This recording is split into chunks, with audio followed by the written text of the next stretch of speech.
ফ্রান্সের প্যারিসের Louvre museum থেকে আইফেল টাওয়ারে যেতে খরচ হবে জনপ্রতি ১৪৫ ইউরো।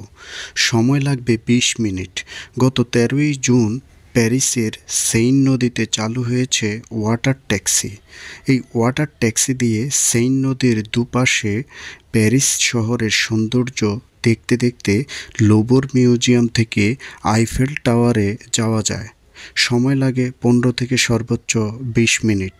জনপ্রতি ভাড়া ১৪৫ ইউরো। এই ওয়াটার ট্যাক্সি খুবই লাক্সারিয়াস এবং আরামদায়ক। ট্যাক্সি চলবে প্রতিদিন দুপুর ২টা থেকে সন্ধ্যা ৬টা পর্যন্ত।